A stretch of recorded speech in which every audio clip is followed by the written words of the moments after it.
नमस्कार, न्यूज़ 10 में आप सभी का स्वागत। मैं हूं आपके साथ भावना नैयर। देश और दुनिया की बड़ी और अहम खबरों को लेकर हम हाजिर हैं। शुरुआत करते हैं न्यूज़ 10 की टॉप हेडलाइंस के साथ।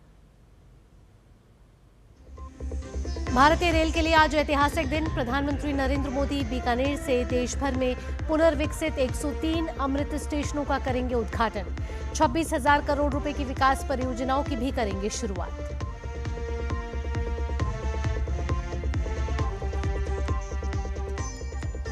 जम्मू कश्मीर के किश्तवाड़ में आतंकियों और सुरक्षा बलों के बीच चल रही है मुठभेड़। फायरिंग के बीच सुरक्षा बलों ने 3 से 4 आतंकियों को घेरा।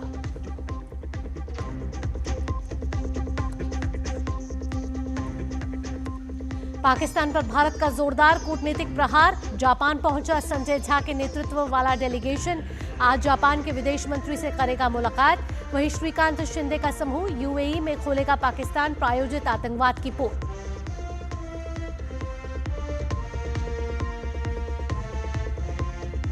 वॉशिंगटन में इजरायली दूतावास के 2 कर्मचारियों की गोली मारकर हत्या। संयुक्त राष्ट्र में इजरायली राजदूत डैनी डैनन ने घटना को बताया यहूदी विद्रोही आतंकवाद का जघन्य कृत्य।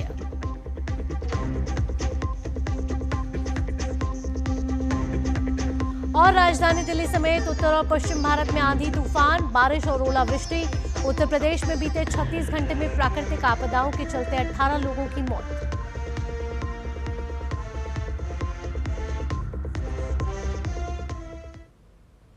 और अब खबरें विस्तार से। प्रसिद्ध करणी माता मंदिर के लिए मशहूर बीकानेर का छोटा सा शहर देशनोक प्रधानमंत्री नरेंद्र मोदी की मेजबानी के लिए पूरी तरह से तैयार है।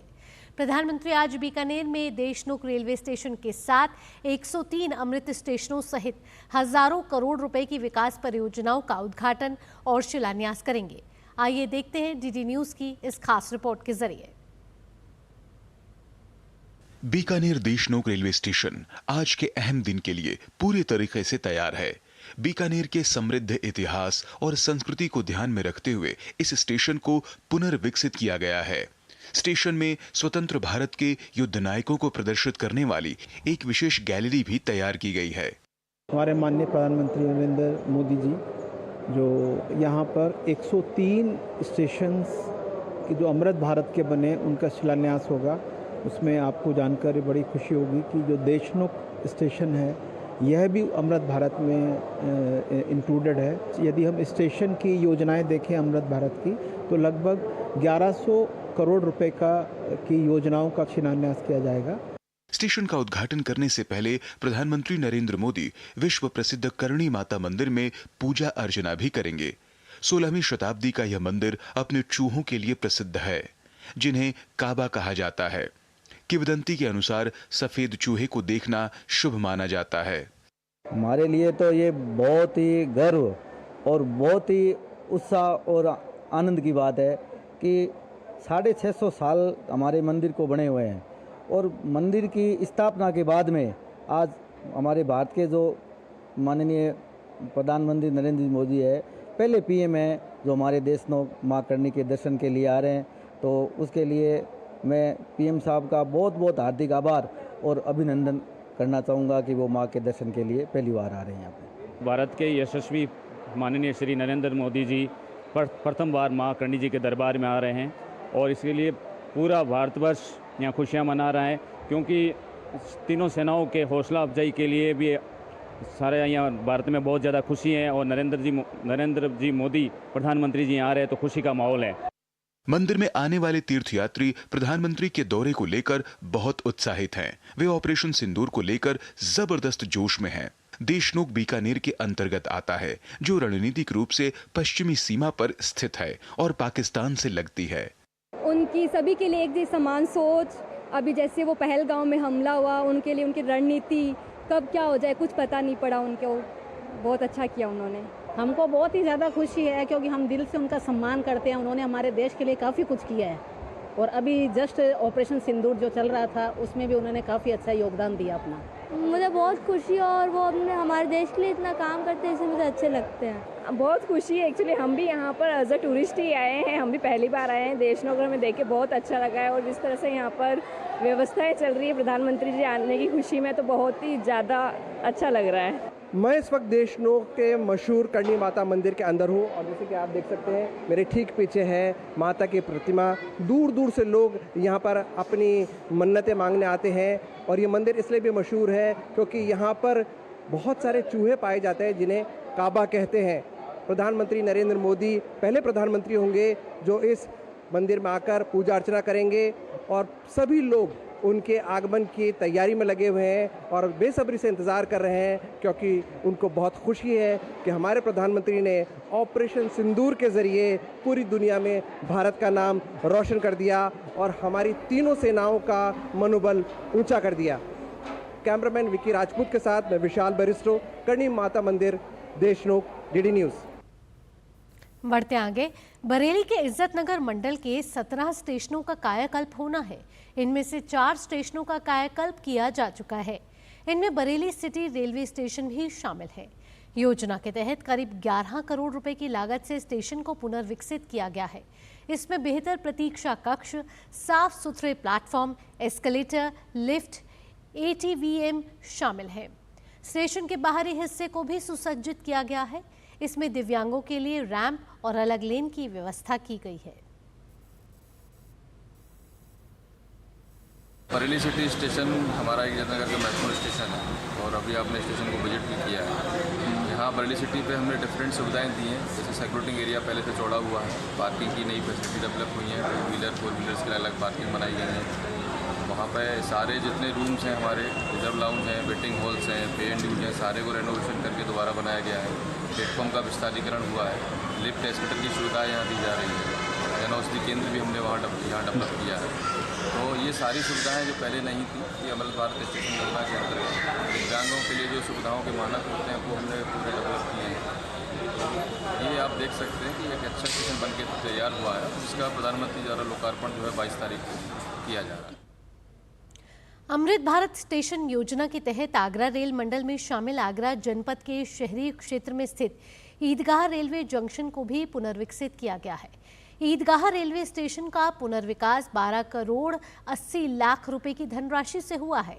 इस धनराशि से रेलवे स्टेशन के भवन का विस्तार, शौचालय, दिव्यांगजन पार्किंग, दिव्यांगजन खिड़की, प्रतीक्षालय, booking counter, PF shelter, parking क्षेत्र जैसे कार्य कराए गए हैं। ईदगाह रेलवे स्टेशन का जीर्णोद्धार होने से यात्री अब सुगम यात्रा का लाभ उठा सकेंगे। इस रेलवे स्टेशन से 21 स्पेयर ट्रेन और 12 नई ट्रेनों का ठहराव होगा। आगरा मंडल में 15 रेलवे स्टेशनों पर अमृत स्टेशन योजना के तहत विकास कार्य किया जा रहा है। इसमें से एक आगरा क्षेत्र का ईदगाह रेलवे जंक्शन स्टेशन है। इसमें अमृत स्टेशन योजना के तहत 12.8 करोड़ की लागत से काफ़ी विकास के कार्य किए गए हैं, जिनमें से प्रमुख कार्य हैं प्लेटफॉर्म नंबर 4 का पूरी एक्सटेंशन करके उसका डेवलपमेंट किया गया है। प्लेटफॉर्म नंबर 4 की तरफ हमारी जो सेकेंड एंट्री पड़ती है उस पर पूरा सर्कुलेटिंग एरिया का डेवलपमेंट किया गया है, वहाँ पार्किंग का डेवलपमेंट किया गया है। इसके अलावा एग्जीक्यूटिव लॉन्च का अरेंजमेंट किया गया है। अगर हम पैसेंजर यात्रियों की दृष्टि से देखें तो कोच इंडिकेशन डिस्प्ले बोर्ड का प्रावधान किया गया है प्लेटफॉर्म नंबर 4 पर। इसके अलावा प्लेटफॉर्म नंबर 1 पर जो हमारी एग्जिस्टिंग स्टेशन बिल्डिंग थी उसका भी जीर्णोद्धार करके रेनोवेशन किया गया है। यहाँ रुक रहे हैं छोटे से ब्रेक के लिए। ब्रेक के बाद भी न्यूज़ एट 10 में खबरों का सिलसिला यूं ही जारी रहेगा।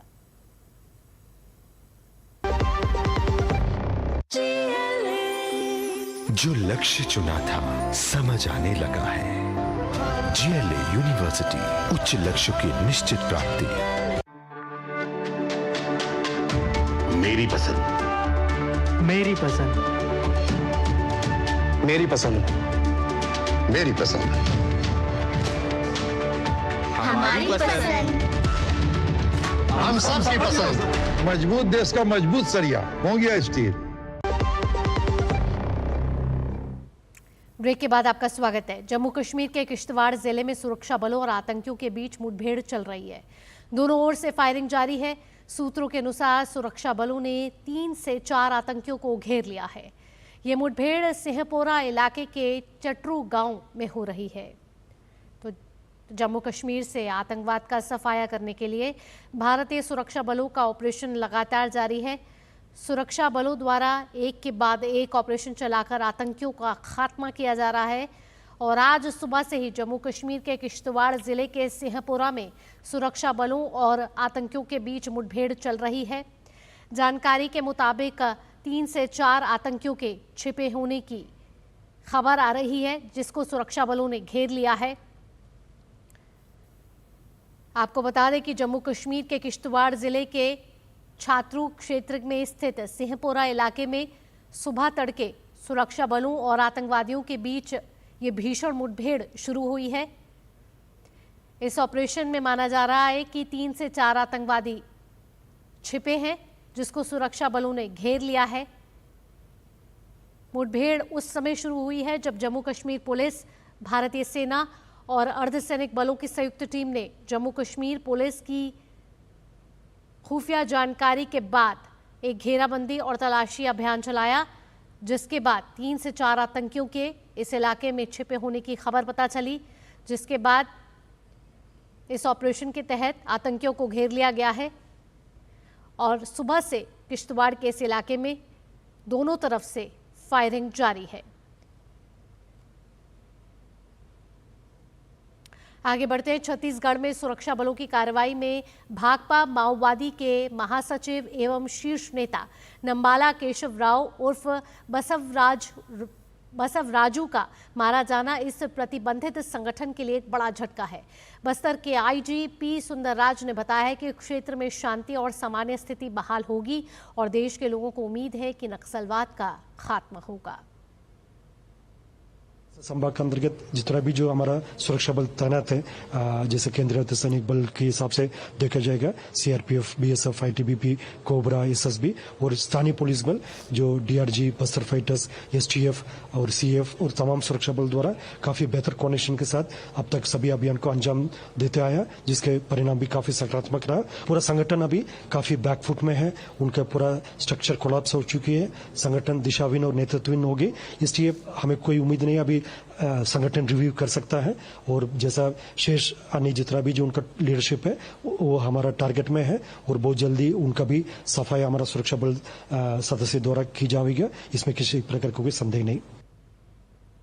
सांसद संजय कुमार झा के नेतृत्व में सांसदों के एक प्रतिनिधि मंडल ने टोक्यो स्थित जापान में भारत के राजदूत सिबी जॉर्ज के साथ बैठक की। ये डेलीगेशन 5 देशों की यात्रा के पहले चरण में जापान पहुंचा है। झा के प्रतिनिधिमंडल ने महात्मा गांधी की प्रतिमा पर पुष्पांजलि भी अर्पित की। अब आज ये प्रतिनिधिमंडल यहां के विदेश मंत्री, सांसदों, थिंक टैंक से मिलने जा रहा है। पहलगाम की घटना के बाद भारत का रुख रहा है कि आतंकवाद के स्रोत को खत्म करने के लिए दुनिया भर के लोगों को एकत्रित होना चाहिए। हमने दूतावास के राजदूत के साथ बैठकर अपने अगले 3 दिनों के कार्यक्रम पर चर्चा की है और सभी का मानना है कि आतंकवाद के खिलाफ जीरो टॉलरेंस होना चाहिए। प्रतिनिधिमंडल के अन्य सदस्यों में भाजपा सांसद अपराजिता सारंगी और बृजलाल, वरिष्ठ कांग्रेस नेता सलमान खुर्शीद, टीएमसी सांसद अभिषेक बैनर्जी, सीपीआईएम के सांसद जॉन ब्रिटास और पूर्व राजदूत मोहन कुमार शामिल हैं। 2-3 स्टैंड है जो भारत सरकार का या प्रधानमंत्री जी का, और ख़ास करके जो एक न्यू नॉर्मल है या जो सबसे बड़ी बात है कैसे पाकिस्तान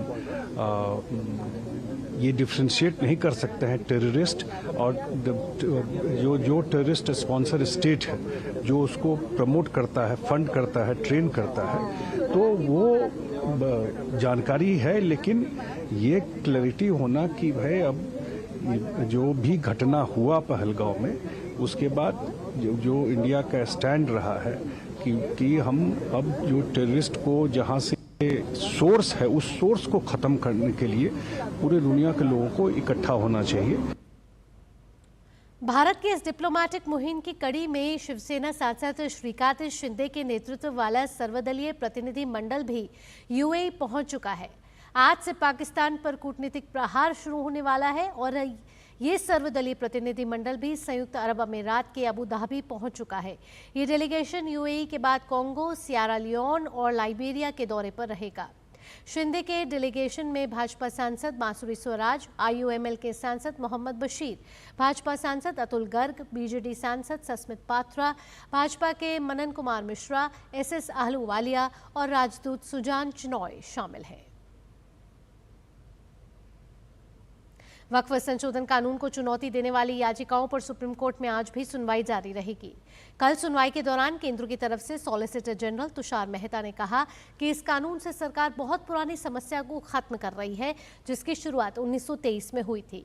उन्होंने कहा कि सरकारी जमीन पर किसी का भी हक नहीं हो सकता है, फिर चाहे वो वक्फ बाय यूजर के आधार पर ही क्यों ना हो।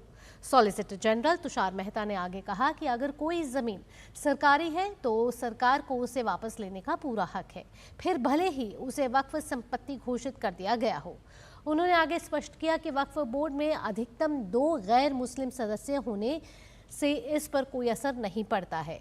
मंगलवार को सुनवाई के दौरान बेंच ने कहा था कि मुस्लिम पक्ष को अंतरिम राहत पाने के लिए मामले को मजबूत दलीलों के साथ रखना चाहिए।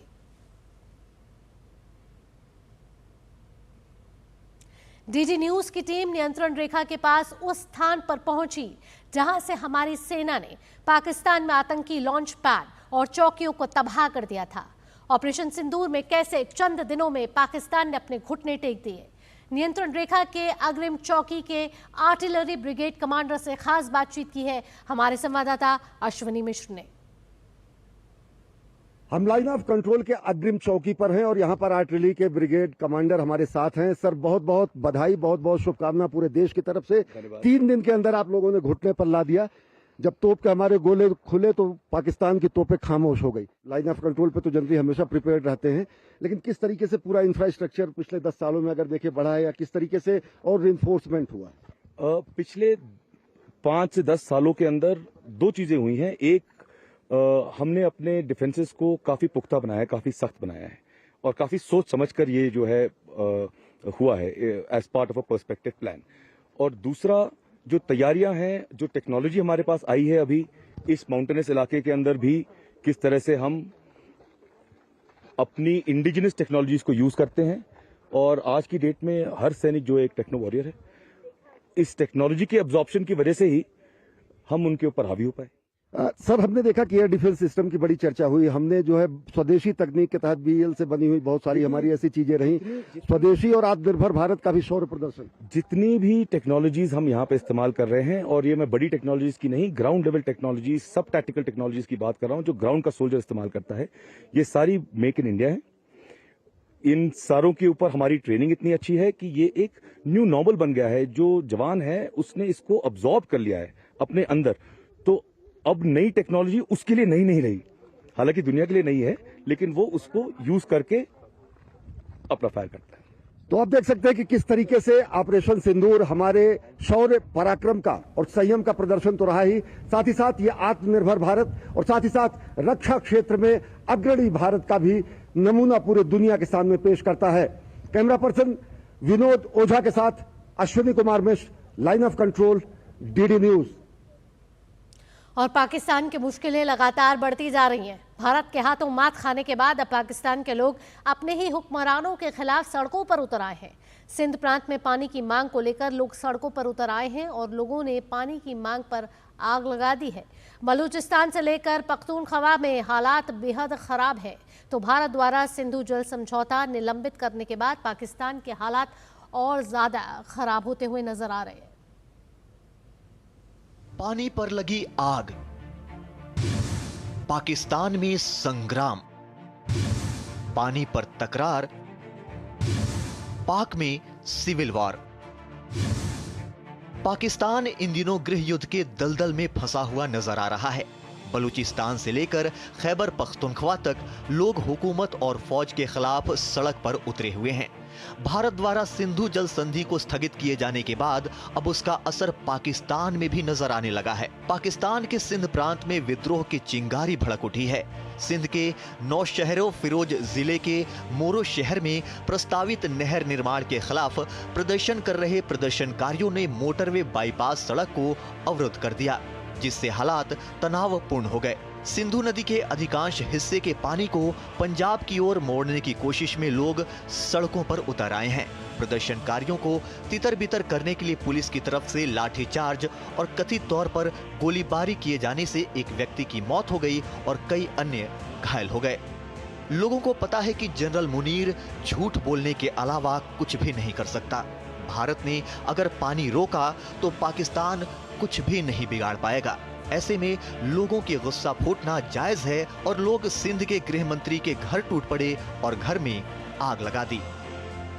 पाकिस्तान का जो पंजाब है वो पानी बहुत ज़्यादा कंज्यूम करता है और उसकी वजह से सिंध को काफ़ी पानी की दिक्कत रहती है और सिंध को उसके हिस्से का पानी मिल नहीं पाता है। पाकिस्तान में इसकी वजह से काफ़ी तनाव है। ये सिंधु समझौते का अबेयंस होने की वजह से काफ़ी बड़ी होने वाली है और पाकिस्तान को इसका बहुत बड़ा इम्पैक्ट पड़ने वाला है। पाकिस्तान बनने के बाद से ही वहां की सियासत से लेकर नौकरशाही तक और सेना से लेकर न्यायपालिका तक पंजाबियों का दबदबा रहा है। ऐसे में पंजाब को तो विकास का मौका मिला, लेकिन सिंध, बलूचिस्तान और खैबर पख्तूनख्वा पिछड़ते चले गए। यही वजह है कि सिंध, बलूचिस्तान और खैबर पख्तूनख्वा में लोग अपनी पहचान और पाकिस्तान से आजादी को लेकर मांग करते नजर आ रहे हैं। ब्यूरो इनपुट के साथ देवेंद्र रावत की रिपोर्ट, टीडी न्यूज। अमेरिका के वॉशिंगटन डीसी में इजरायली दूतावास के 2 कर्मचारियों की गोली मारकर हत्या कर दी गई है। ये गोलीमारी कैपिटल यहूदी संग्रहालय के पास हुई है। इस हमले में एक पुरुष और एक महिला के मारे जाने की खबर है। FBI की टीम मामले की जांच में जुट गई है। FBI डायरेक्टर ने कहा है कि हम ज्यादा से ज्यादा जानकारी जुटा रहे हैं। वहीं संयुक्त राष्ट्र में इजरायल के राजदूत डैनी डैनन ने इसे यहूदी विरोधी आतंकवाद का एक घृणित कृत्य करार दिया है।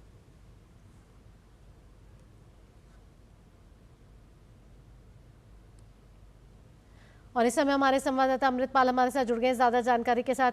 अमृतपाल, क्या ताजा अपडेट है? भावना, इस इंसिडेंट में एक युवक, 30 वर्षीय युवक को अरेस्ट किया है। ये सस्पेक्ट है। अपेरेंटली जो आई विटनेस अकाउंट से इस युवक ने गोली चलाई इन पर और फ्री पैलेस्टाइन के नारे लगा रहा था। फिर जब ये संग्रहालय से बाहर आए, ये 2 स्टाफर्स जो इजरायली एम्बेसी के थे, एक लेडी और एक आदमी, इन पर इन्होंने इस युवक ने क्लोज रेंज से फायर किया पर और फेटल फायर था, उसमें इनकी मृत्यु हो गई। कुछ लोग और भी इंजर्ड हुए हैं पर ये आई विटनेस अकाउंट से है, पर ये सस्पेक्ट है। अभी FBI ऑफिशियली इसको कह रही है कि हम इन्वेस्टिगेशन करेंगे। कैश पटेल से लेके डोनाल्ड ट्रंप सबने इस इंसिडेंट की निंदा की है। आपने कहा कि UN में जो इजराइल के राजदूत हैं उन्होंने भी निंदा की है। उन्होंने कहा है कि it's an act of anti semitic terrorism और क्लियरली जो इंसिडेंट्स वेस्ट एशिया में अनरेवल हो रहे हैं उससे ये जो इंसिडेंट है वो लिंक दिखता है। ये युवक, अगर ये FBI इसको चार्ज करती है तो लग ये रहा है कि इसने इमोशनल होकर ये कदम उठाया। जी भावना, क्या डिटेल सामने आई है कि किन 2 कर्मचारियों की गोली मारकर हत्या करी गई है? किस प्रोफाइल पे वो काम कर रहे थे? ये स्टाफर्स थे। इनके पास मतलब ये प्रॉपर डिप्लोमैट्स नहीं थे। जैसे एम्बेसी में एक तो डिप्लोमैट्स होते हैं, एक लोकल स्टाफर्स होते हैं, तो ये स्टाफर्स थे। अपेरेंटली जो अभी तक जानकारी है कि ये वहीं के लोकल्स थे। वॉशिंगटन DC में उनकी जो एम्बेसी है उन्होंने लोकल स्टाफर्स एम्प्लॉय किए हुए थे। जी, बहुत बहुत धन्यवाद अमृतपाल, आगे भी आपसे जानकारी लेते रहेंगे। आइए आगे बढ़ते हैं। उत्तर कोरिया से एक बड़ी खबर सामने आ रही है। यहाँ युद्धपोत की लॉन्च सेरेमनी के दौरान एक भीषण हादसा हो गया है। खबर है कि समारोह में किम जोंग उन भी मौजूद थे और उनके सामने उत्तर कोरिया का 5000 टन वजनी युद्धपोत डूब गया। बताया जा रहा है कि युद्धपोत की लॉन्चिंग के समय टेक्निकल परेशानियां आने लगी और देखते ही देखते समारोह में एक बड़ा हादसा हो गया। इससे समारोह में मौजूद लोगों के बीच हड़कंप मच गया। हालांकि इस हादसे में किसी तरह की जनहानि की कोई जानकारी नहीं है। वहीं उत्तर कोरिया के सरकारी मीडिया के अनुसार किम जोंग उन ने इस पूरे हादसे को क्रिमिनल एक्ट बताया है। आइए अब खेल से जुड़ी खबरों का रुख कर लेते हैं। ISSF जूनियर विश्व कप निशानेबाज कनक ने स्वर्ण पदक जीत लिया है। यह इस प्रतियोगिता में भारत का पहला स्वर्ण है। जर्मनी के सूल में कनक ने महिलाओं की 10 मीटर एयर पिस्टल स्पर्धा की फाइनल में स्वर्ण पदक जीता। उन्होंने 2 बार की ओलंपियन और मौजूदा यूरोपीय चैंपियन मोल्दोवा की अन्ना डुल्से को हराकर ये उपलब्धि हासिल की है। चीनी ताइपे की चेन येन चिंग ने कांस्य पदक जीता है और एक अन्य भारतीय निशानेबाज प्राची 5वें स्थान पर रही। प्रतियोगिता की 50 मीटर राइफल प्रोन स्पर्धा में एड्रियन कर्माकर पहले ही रजत पदक जीत चुके हैं। उत्तर प्रदेश में बीते 36 घंटे में प्राकृतिक आपदाओं के चलते 18 लोगों की मौत हो गई है। यह आंकड़ा एकीकृत आपदा नियंत्रण केंद्र लखनऊ की ओर से जारी किया गया है। जानकारी के मुताबिक आकाशीय बिजली से 5, आंधी से 7 और डूबने से 6 लोगों की मौत हो गई है। कुशीनगर में आंधी के चलते सबसे अधिक 3 लोगों की मौत हुई है।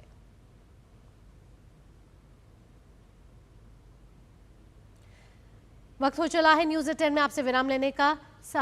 खबरों का सिलसिला यूं ही डीडी न्यूज़ पर चलता रहेगा। फिलहाल के लिए मुझे दीजिए अनुमति। नमस्कार।